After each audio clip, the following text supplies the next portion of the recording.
पाकिस्तान की एक टीम गई है, एक वफद गया है, ख्वाजा आसिफ उसकी सरबराही कर रहे हैं और ये कतर में पहुंचा है ताकि ये मुज़ाकरात करें तालिबान के साथ।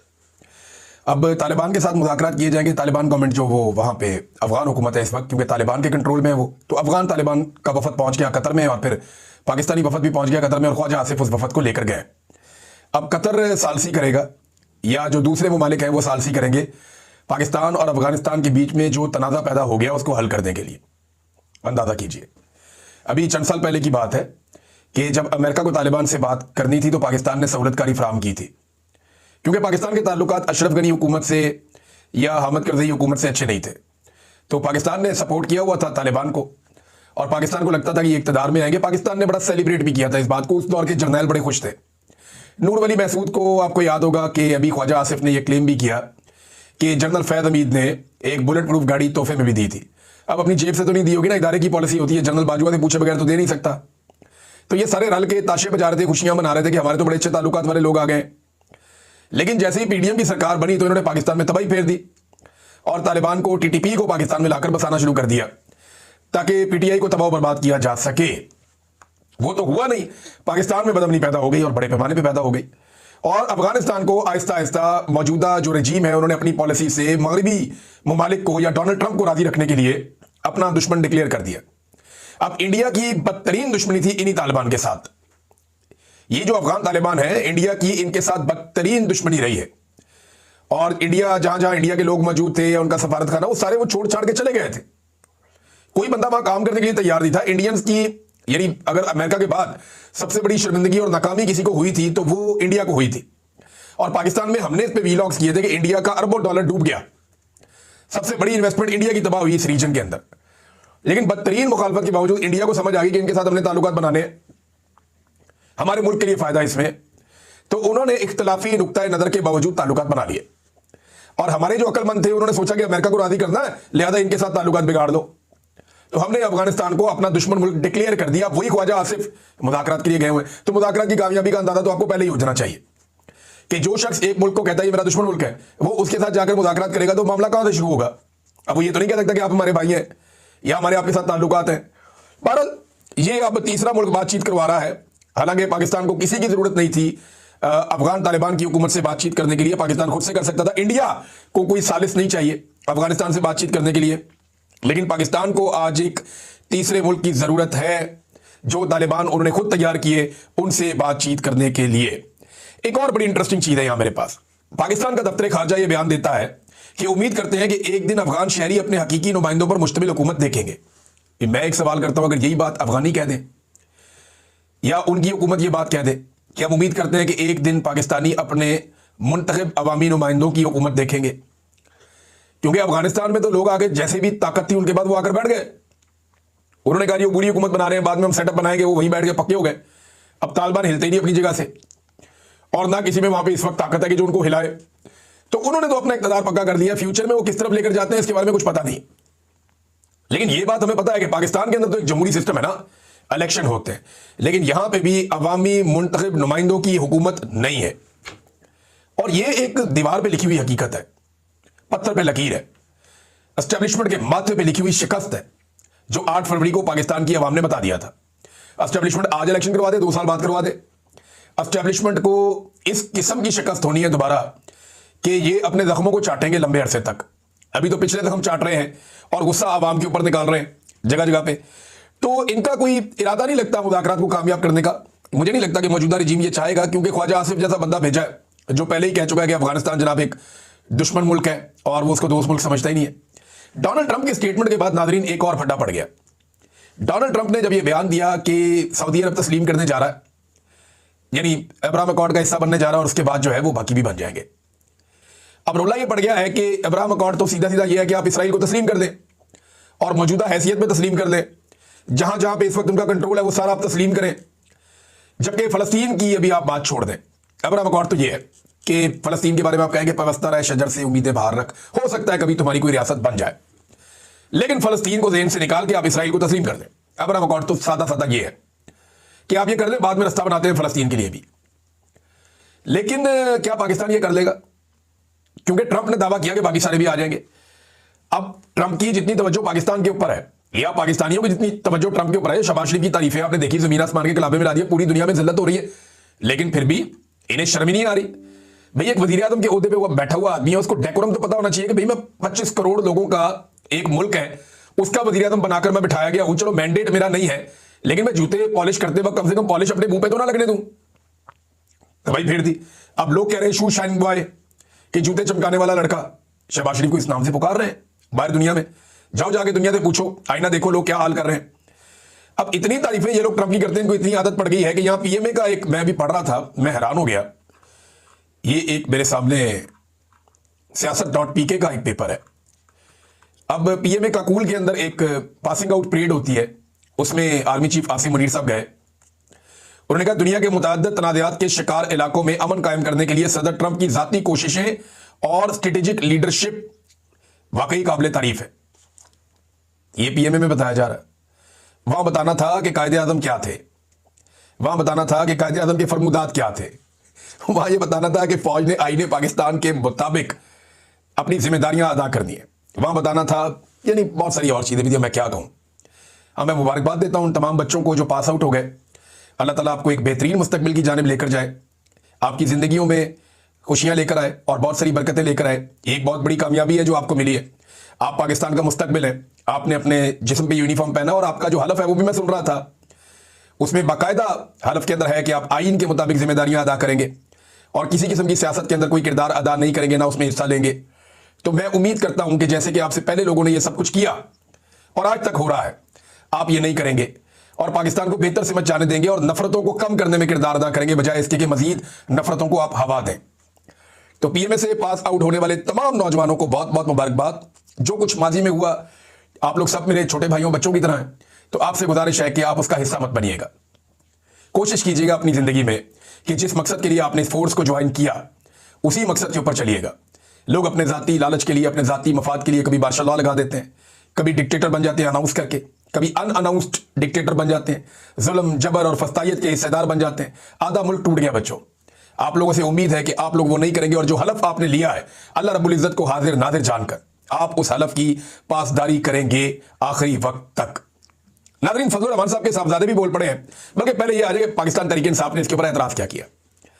हुआ यह है कि डोनाल्ड ट्रंप ने जो बात की कि सारे तस्लीम कर लेंगे इसराइल को या अब्राहम अकॉर्ड का हिस्सा बन जाएंगे, उस पर पाकिस्तान तहरीक इंसाफ का जो ओपिनियन है वो ये है कि गजा अमन मनसूबे की इसराइली खिलाफ वर्जी, इब्राहिमी मुआहदे और हमास के खिलाफ मुमकिन कार्रवाई पे पाकिस्तान तहरीक इंसाफ की हुकूमत से चंद सवाल।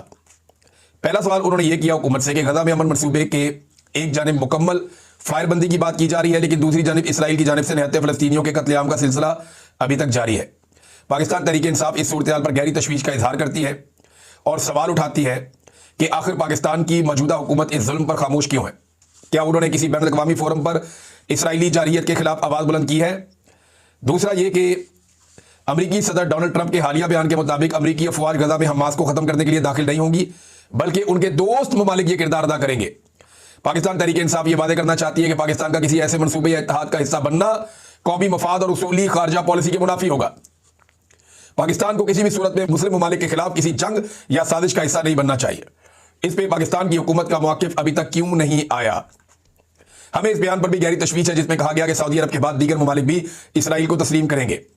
पाकिस्तान तहरीक इंसाफ वादे मौक़िफ़ रखती है कि फ़लस्तीन की आज़ादी और अल-कुद्स शरीफ के तहफ़्फ़ुज़ से कबल इसराइल को तस्लीम करना न सिर्फ उम्मत मुस्लिमा से गद्दारी होगी, बल्कि कायद-ए-आज़म मोहम्मद अली जिन्ना के उसूली मौक़िफ़ से भी इन्हिराफ होगा।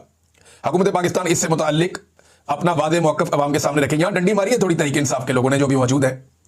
इमरान खान ने कहा था कि 1967 वाली पोजीशन, इमरान खान ने कहा था कि एक वेस्ट बैंक और बहुत सारे और इलाके हैं, गाजा भी इसके अंदर शामिल है और जेरूशलम उसका कैपिटल होगा। ये इमरान खान साहब ने बात की थी। यहां इन्होंने ये नहीं कहा कि जेरूशलम कैपिटल होगा, यहां उन्होंने एक मुख्तलिफ बात की है और इसमें उन्होंने सिर्फ ये कहा कि अल-कुद्स शरीफ की हिफाजत। आखिरी जो पैराग्राफ है पाकिस्तान तहरीक इंसाफ का वो ये है कि पाकिस्तान तहरीक इंसाफ हुकूमत से मुतालबा करती है कि वो वादे कौमी मौक़िफ़ इख्तियार करे, इसराइली मज़ालिम की सख्त मज़म्मत करे, आलमी बरादरी को मुतहर्रिक करे और फ़लस्तीनी अवाम के साथ मुकम्मल यकजहती का इजहार करे। और पाकिस्तानी जो गवर्नमेंट है वो इधर पाकिस्तानियों को मार रही है, उनके ऊपर जुल्म कर रही है, उनके ऊपर जबर कर रही है, उनके ऊपर तशद्दुद कर रही है। जो लोग निकले थे उनके साथ इन्होंने क्या किया, मैं ये एक सुन रहा था क्लिप, मुझे बड़ी तकलीफ हुई सुन के, लेकिन मैं आपको सुनाता हूं कि आखिरी वक्त में जो साद रिजवी है वो क्या कह रहे थे सिक्योरिटी फोर्सेस से। ये जुमले जरा आप सुनिए, मुझे तो बड़ी तकलीफ हुई सुन के। पाकिस्तान हमारा है, हम तुम हमारे भाइयों, जाओ वापस चले जाओ और उनसे कह दो हम गोली नहीं चला सकते, हम इनको नहीं मार सकते, जाओ। मैं तुम्हें अल्लाह का वास्ता देता हूँ, वापस चले जाओ। तुम्हें मैं रसूलुल्लाह का वास्ता देता हूँ, वापस चले जाओ। मैं तुम्हें तुम्हारी हलाली माओ का वास्ता देता हूँ, वापस चले जाओ। ओए मैं तुम्हें तुम्हारी माओ के दूध का वास्ता देता हूँ, वापस चले जाओ। ओए वापस चले जाओ, मैं तुम्हें तुम्हारी माओ का दूध का वास्ता देता हूँ, उन पत्तीधारों का वास्ता देता हूँ, वापस चले जाओ। गोली बंद कर दो, वापस चले जाओ। अल्लाह तुम्हें बड़ी इज्जत देगा, अल्लाह तुम्हें बड़ी जनाब सरफराजियां देगा, अल्लाह तुम्हें हमेशा जनाब गद्दा इनके मुजाहिदों में बनाएगा, लेकिन खुदा के लिए अपनी नस्लों को बर्बाद न करो। तो आपने सुना कि साद रिजवी साहब कैसे इनको वास्ते दे रहे थे, लेकिन इसके बावजूद अभी तक उनका कोई पता नहीं चल रहा। अब टीएलपी की खवातीन की गिरफ्तारियां भी शुरू कर दी गई हैं। यहां मेरे पास की तफसील मौजूद है और चादर और चार दीवारी का तकद्दुस पामाल किया जा रहा है। अल्लामा अब्बास अंजुम साहब की एहलिया की गिरफ्तारी हुई है और धमाका खेज मवाद और हैंड ग्रेनेड से हमला करने का भी उनके ऊपर मुकदमा डाल दिया गया। जनाब इन्होंने ग्रेनेड मारे। ये कोई टीटीपी वाले हैं और ये बारूद वाले नहीं, दरूद वाले हैं। आप जबरदस्ती इनको उठा के बारूद वाली साइड पे लेकर जा रहे हैं। मैं पहले भी ये बार बार कहता रहा हूं कि दहशतगर्दों को तैयार करने वाली नर्सरी है पाकिस्तान की एस्टेब्लिशमेंट। निहत्ते लोगों को उठाकर पहले कत्लेआम करते हैं, फिर उनके ऊपर बारूद के और हथियारों के ढेर डाल दिए जाते हैं, फिर उन्हें जबरदस्ती उस रास्ते पर चलाया जाता है और बिलाखिर दहशतगर्द तैयार कर दिए जाते हैं। ये तो बेचारे दरूद वाले मौलवी हैं, तो बारूद वाले मौलवी नहीं है। इनके ऊपर उठा के जो है वो अब बारूद डाल दिया है। मेरी समझ से बाहर है, मेरी समझ से बाहर है। इनको मशवरे कौन देता है और ये किस तरफ लेकर जाना चाहते हैं पाकिस्तान को। इन्होंने देखा ना पहले कि कोई तरीके लबैक का रिएक्शन नहीं आ रहा, कोई रद्दमल नहीं आ रहा, तो इन्होंने कहा अब खवातीन को भी उठाओ। ये नेक्स्ट स्टेज के ऊपर आ गए हैं, देखते हैं क्या होता है। बहरहाल हालात ये हैं कि शहबाज शरीफ साहब के लिए तकरीर कर रहे थे इख्तियार वली साहब हैं, एक इनके PMLN के खैबर पख्तूनख्वा में। तो स्टूडेंट्स का एक बहुत बड़ा इकट्ठ था, वहां पे वो भी थे, कुछ PTI के जो रहनुमा है वो भी थे। बारी बारी सबने खिताब करना था, तो ये फटाफट खिताब करके निकल गए। इन्हें आइडिया था कि बाद में बहुत धुलाई होगी। तो इन्होंने ना जिस वक्त ये बात की कि डोनाल्ड ट्रंप किसी को मुंह नहीं लगाता, तो डोनाल्ड ट्रंप ने जो है वो माइक सीधा किया शहबाज शरीफ के लिए और कहा जी आए आके बात करें। तो इस तरह की बात जब ये कर रहे थे तो तालबा जो सामने तालिब इल्म मौजूद थे उन सब ने शेम शेम के नारे लगाना शुरू कर दिए। कितनी तकलीफ वाली बात है। देखिए पाकिस्तान का एक आम नौजवान, एक तालिब इल्म भी महसूस करता है कि वज़ीर आज़म ने हमारी नाक कटवाई है, हमारी बहुत बेइज्जती करवाई है, जो गैर जरूरी थी वो नहीं करना चाहिए था। और माइक पर तलबा को कहा गया कि शोर ना मचाए वरना आपको हॉल से बाहर निकाला जाएगा या आप हॉल से बाहर चले जाएं। इस तरह फिर तलबा को रोकने की कोशिश की गई, लेकिन तलबा बहुत गुस्से में थे। उन्होंने कहा यार ये क्या बकवास है। एक तरफ तो नाक कटवा के आ गए पाकिस्तान की 25 करोड़ आवाम की, और ऊपर से आगे यहाँ पे तन के कह रहे हो कि जनाब ट्रंप किसी को मुंह नहीं लगाता। माइक सीधा किया और उसने शहबाज शरीफ को कहा कि आकर बात करें, और बाद में कहा इससे ज्यादा मैं क्या बात करूं। भाई शहबाज शरीफ ने जो किया वो भी बताओ ना। यानी पूरी की पूरी पॉलिसी खत्म कर दी 28 सेकंड के अंदर, तबाही बर्बादी फेर दी शहबाज शरीफ ने। हमने तो कभी देखा ही नहीं। फजलुर रहमान साहब के बाद उनका बेटा भी मैदान में आ गया नाज़रीन, और उनका बेटा अब एक तकरीर कर रहा था, मैं सुन रहा था, असद। उसने कहा जनाब कि यहां फौज की हुकूमत है, यहां एस्टेब्लिशमेंट की हुकूमत है, यहां सेक्टर कमांडर की हुकूमत है, यहां कोर कमांडर की हुकूमत है। तुम जमीयत उलमा इस्लाम को मरऊब नहीं कर सकते। अब क्योंकि 27वीं आईनी तरमीम होने जा रही है तो फजलुर रहमान साहब को तो ये पता है कि उनके बगैर भी हो जाएगी। अब रोला कोई नहीं है। अब उन्होंने अपने नंबर पूरे कर दिए, मखसूस नशिस्तें उन्होंने अपने खाते में डाल ली हुई हैं। 26वीं आईनी तरमीम में जो फजलुर रहमान साहब ने सहूलतकारी की, उसके नतीजे में नए बनने वाली अदालत ने जो काम किए, कारनामे किए, उनमें एक तो यह है कि फौजी अदालतों को या उनके फैसलों को उन्होंने जायज़ करार दे दिया, जो तारीख में कभी नहीं होता, दुनिया में नहीं होता। सिविलियन के फौजी ट्रायल उनका ठीक है, करो इनके। दूसरा जो एक बड़ा कारनामा किया, उन्होंने मखसूस नशिस्तें माले गनीमत की तरह बांट दी। फजलुर रहमान साहब को भी मिली, बाकियों को भी मिली। अब जो बाकियों को मिली तो उन्हें जरूरत नहीं है फजलुर रहमान साहब के आगे भीख मांगने की। अब वो आगे मुलाकातें नहीं करेंगे, जब चाहेंगे वो 27वीं आईनी तरमीम कर देंगे, और उसका ड्राफ्ट वो बना रहे हैं। वो एक खौफनाक आईनी तरमीम है। अगर पाकिस्तान में कुछ बच गया है तो वो सारा भी अब डूबने वाला है, और जो कुछ पाकिस्तान में बचा है उस सारे को भी अब साइड में कर दिया जाएगा। नाज़रीन एक और चीज है, राणा सनाउल्लाह साहब ने यह तस्लीम कर लिया है कि वज़ीर आज़म के पास इमरान खान से मुलाकात करवाने का इख्तियार नहीं है। यानी वज़ीर आज़म के पास नहीं होता जी, ये तो सुपरिटेंडेंट ऑफ जेल के पास होता है, और सुपरिटेंडेंट ऑफ जेल कोई अमेरिका में है या बरतानिया में है। अभी वो पाकिस्तान के अंदर है, वो अंडर गवर्नमेंट के काम करता है। जब चाहे आप मुलाकात करवा सकते हैं। इमरान खान की दफा तो ये बहुत चिल्लाते थे कि इमरान खान के पास AC उतारने का इख्तियार है, वो उतार सकता है, तो आपके पास इमरान खान से मुलाकात करवाने का इख्तियार नहीं है। तो ये बात बिल्कुल दुरुस्त है कि इमरान खान के पास तो कुछ ना कुछ इख्तियार होता था, लेकिन मौजूदा हुकूमत में टके का इख्तियार भी इन लोगों के पास नहीं है। शहबाज शरीफ साहब ने छोटा मोटा भी अपना कोई काम करना होता है या फैसला करना होता है ना, एक अपने ऑफिस का बंदा भी इधर से उधर करना होता है तो इनको ऊपर परमिशन लेनी पड़ती है बिग बॉस से, और ये वो परमिशन ले लेके अपनी हुकूमत चलाते हैं और हर जगह पे फिर जूते पॉलिश भी करते हैं। नाज़रीन, एहसन इकबाल ने भी शहबाज शरीफ का एक पोल खोल दिया। राणा सनाउल्लाह ने तो खोला ही खोला, एहसन इकबाल साहब ने भी खोल दिया। उन्होंने बताया कि झूठ बोलते थे ये। इन्होंने 2022 में कहा था कि 12 अरब डॉलर तक हमें इमदाद मिल गई है दोस्त ममालिक से, फ्रेंड्स ऑफ पाकिस्तान, और जनाब हम बहुत पैसा लेकर आ रहे हैं सैलाब मुतासरीन की मदद के लिए। करोड़ों रुपए के तो इन्होंने अखबारात के अंदर इश्तिहार छपवा दिए, टीवी के अंदर कवरेज करवा दी, रौला डाल दिया इन्होंने, जनाब इतना पैसा हो गया, रोजाना 1 अरब डॉलर और बढ़ जाता था। तो ये 12-13 अरब डॉलर तक उस दौर में पहुंच गए थे। इन्होंने कौम से कितना झूठ बोला था। आज जब उस पैसे का हिसाब देना पड़ता है तो एहसन इकबाल साहब बता रहे हैं कि जनाब 2022 के सैलाब में 12 अरब डॉलर तक के जो दावे किए गए सारे झूठ है। शहबाज शरीफ भी झूठा था, उसकी पूरी काबीना झूठी थी। जो इमदाद थी वो सिर्फ 60 करोड़ डॉलर थी, यानी आधा अरब डॉलर भी के करीब थी वो, और वो भी पता नहीं मिले या नहीं मिले। बहरहाल ये पैसे और वो लगे तो नहीं है कहीं, यानी आधा अरब डॉलर भी लगा होता तो नजर आ रहा होता ना। दावे इन्होंने किए 12-13 अरब डॉलर के, आधे अरब डॉलर तक भी ये नहीं पहुंच पाए जो अवाम को मिला। हकीकतन अवाम के ऊपर तो इन्होंने कुछ लगाया ही नहीं। नाज़रीन, आरिफ अलवी साहब ने भी जलियांवाला बाग का जो वाकया हुआ था पाकिस्तान बनने से पहले, उसको बताते हुए उन्होंने कहा जी 9 मई, 26 नवंबर और आज़ाद कश्मीर और चौथा मुरीद के अलमिया ये उसी सिलसिले की कड़ियां हैं। और इन चीज़ों को जोड़कर उन्होंने देखा, उन्होंने कहा जी अंग्रेज तो चला गया है और जुल्म जबर के तरीकों पर अगर निगाह डाली जाए तो यूं लगता है कि वो अपने बाद ऐसे शागिर्द छोड़ गया है जो उनसे भी आगे निकल गए।